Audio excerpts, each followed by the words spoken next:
हमारे एक कवि साहब बताते थे कि जब माँ हाथ फेरती है तो बाल बढ़ते हैं और जब पत्नी फेरती है तो बाल।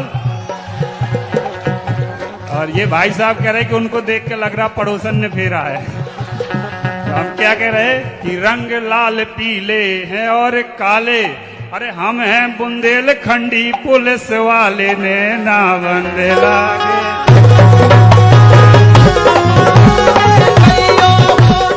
आप सभी को जय हिंद,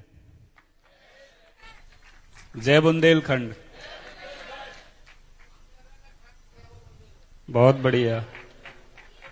वीरबल की हंडी, किसान की फटी बंडी और बुंदेलखंडी, ये कभी समाप्त नहीं होंगे कि हो जाएंगे। आपकी ज्यादा ही इतनी मांग निकला, ये तो बाल संभालो अपने। आप सभी को बहुत बहुत धन्यवाद। और चूंकि जब संगीत की बातें चल रही हो तो उस बीच में हमें घुसेड़ दिया गया, तो मुझे पता नहीं चल रहा क्या करूं। ऐसे अभी ये लोकेश भाई कर रहे थे, ये कर रहे थे। और हमारे गांव में तो जब जंगल में बैठते तो ऐसा बोलते बेटा सामने आ जाएगा तो मैं अब लेकिन अब संगीत की सभा में तो समझ में आ जाता कि इसका कुछ आ होगा या सारे होगा। तो ज्यादा तो नहीं बोलूंगा, अगर ज्यादा बोलने लगूंगा तो किसी को कष्ट हो। अगर कष्ट हो तो सचिन भाई ने बुलाया मेरे को, आप उनको देख लेना अकेले में। तो बहुत बहुत धन्यवाद। बस इतना कहता हूं कि बुंदेलखंडी ने मुझे बहुत कुछ दिया है। चूंकि मैं जिधर का हूं वहां ना तो बुंदेलखंडी बोली जाती है ना बघेलखंडी, हमारे यहाँ अलग ही भाषा बोली जाती है। मैं अजयगढ़ तहसील यूपी बॉर्डर का एक गांव है, वहां से हूं। तो हमारे वहां वो शुद्ध गांव वाली बोली जाती है। वो चंदला वाले कहाँ है, कभी दादा मिले थे। तो हमारे यहाँ वो मतलब ये थोड़ी सी बघेली वाली है कि मैं कहाँ जात हो यार, का करत है, यहीं बैठ नहीं नुपुर जाइए अगर जाइए जंगल अकेले। तो हमारे यहाँ के बिल्कुल अलग भाषा में आज वही भाषा में बात करा तो तुम्हें समझ में आवे या ना आवे। जेके समझ में आवे सो दिमाग में घुसेड़ ले, और जेके ना आवे सो बांध के चले जाओ। तो कहा होता है कि हम जैसे पढ़ो गांव में पढ़ो पढ़ लिख के निकले तो फिर डीएसपी बने तो वहाँ कहा रहा कि जैसे कार्यक्रम होते जैसे यहाँ भाई से हम लोगों की भी डीएसपी बनी जाए तो थकावट दूर करेगा, बहुत परेड और मेहनत होती है तो होते थे। तो उसमें सब अपना अपना, कोई फिल्मी गाने पे डांस करती थी लड़कियां, कोई हमारी साथ की डीएसपी कुछ अलग अलग करते, तो हम अपन बुंदेलखंडी करते हैं। तो मैं देखो करते जैसे ये आपके निर्णायक बैठे हैं तो हमारे जो बड़े बड़े अधिकारी, स्पेशल डीजी एडीजी, वो नाचने लगते थे हमारे साथ। तो बड़ा मजा आता था। और हमें कुछ नहीं आता, हम बता रहे, पर वो ये एक नैना बंद लागे उसी को हम पकड़ लेते थे और दे तड़ी तड़ सुनाते रहते थे। तो आप और तुम और कभी ऐसे ही दो चार ठोल्टे सीधे सुना देते, एक सुनाए दे तो बजाना यार थोड़ी से। कि खट्टी है इमली मीठे अनार, खट्टी है इमली मीठे अनार, और सबसे प्यारे लगे बुंदेली बौछार ने ना बंद लागे।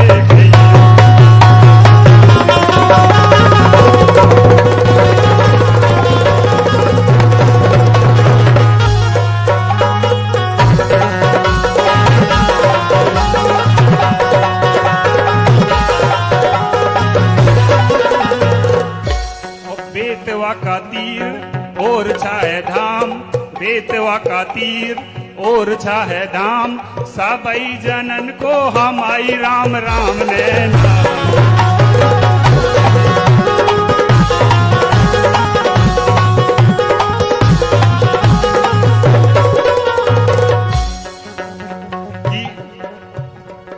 देखो इधर अलग अलग तरह के बाल इनके, तो दादाजी के सफेद हो गए, पता नहीं तजुर्बे से हुए हैं कि कुछ हुए हैं। वो एक पीछे बैठे उनके झड़ गए।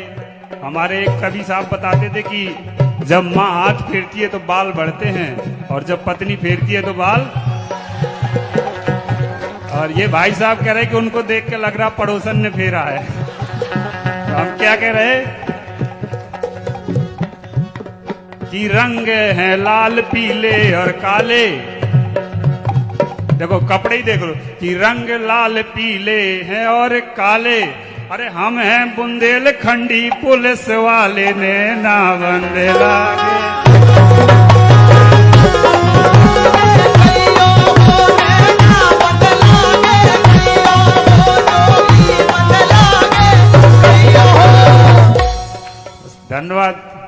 नहीं सुनाना चाहिए, क्योंकि यहाँ पर मैं वर्दी नहीं पहने हूँ, पता नहीं बाहर कौन पकड़ ले, बोले यार हमारे गाने का मतलब था, तुम उल्टा सीधा सुना के लोगों को बहका के भग गए। क्योंकि संगीत के बीच में संगीत और मनोरंजन में अंतर है।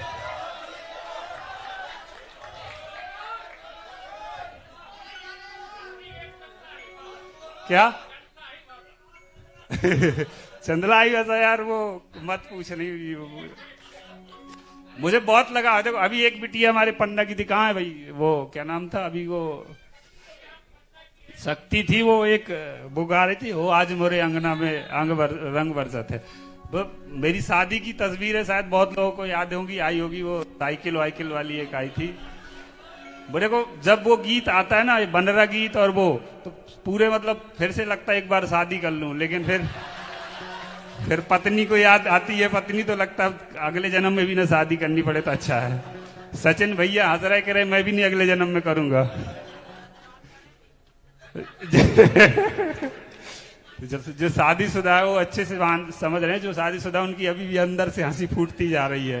तो भाई साहब का तो हंसते हंसते चश्मा निकल गया, बोले मैं तो अगले 100 जन्म में भी नहीं करूंगा। तो बहुत बहुत धन्यवाद।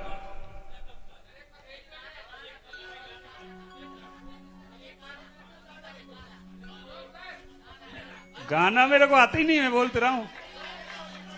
देखो मैं एक तरीके से वो तुकबंदी करता हूँ, तुकबंदर हूँ ना, तो कभी हूं ना कुछ, मेरे को कुछ आता नहीं। कल यार वो एक वो कहाँ गया, वो लड़के ने बहुत अच्छी लिखी थी, 4 लोग काके हैं, आया है क्या, उसकी मैंने एक कविता पढ़ी, बहुत अच्छी लिखी, उसने शुरू ही में लिख दिया कि अपन को कुछ नहीं आता, बड़ी अच्छी, मेरे को याद नहीं, पर वही अपन भी ये कुछ नहीं आता, लेकिन ठीक है टाइम पास मतलब कर लेते हैं। मेरा एक चीज है, तो आप लोगों से यही कहना है कि हम अपने बुंदेलखंड के लिए जिए, बुंदेलखंड के लिए मरे, बुंदेलखंड के लिए कुछ कर जाएं।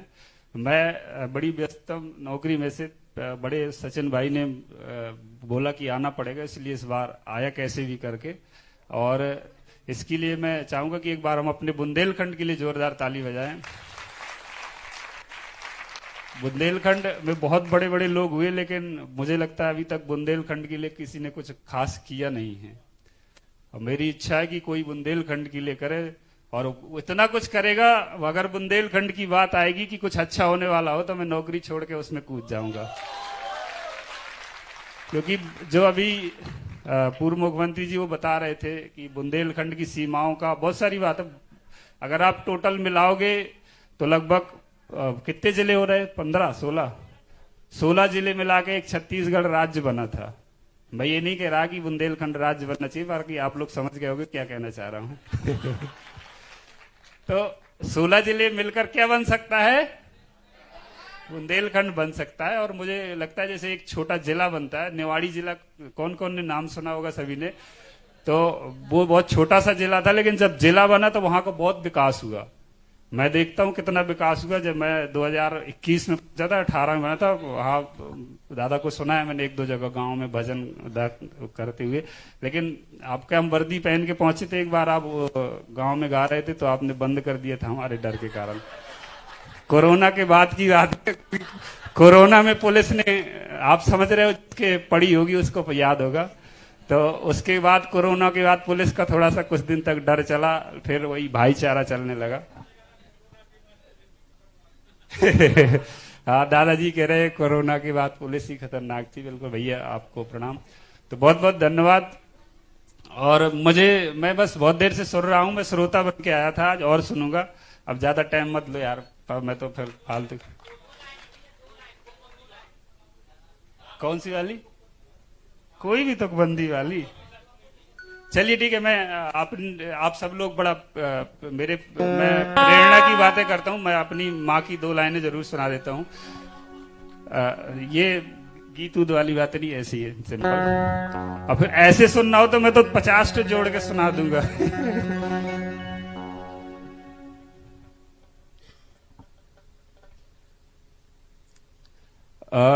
मैं जब डीएसपी बना था, आप लोग एक चीज और थोड़ा सा मुझे बोलना था। मैं वैसे शिक्षा की बातें करता हूं, और शिक्षा कहते हैं वो शेरनी का दूध है, जो पीता है वो दहाड़ता है। और मैं अगर यहां से बोल रहा हूं या कहूं कि दहाड़ रहा हूं, तो मेरी सबसे बड़ी पावर शिक्षा है। और मैं उस गांव से, उस जंगल से निकल कर आया हूं जहां आप सोच भी नहीं सकते कि क्या स्थिति होगी। अपने परिवार में लगभग 150 लोगों के परिवार में पहला लड़का था जो ग्रेजुएशन करने गांव से बाहर गया था। मतलब गांव में तो 5वीं तक स्कूल था, फिर 8वीं हुआ, फिर बाहर आया था। तो मैं ये बोलता हूं, अगर हम शिक्षित होंगे तो इस तरह से लोगों को शिक्षा का अर्थ ये नहीं कि सिर्फ नौकरी।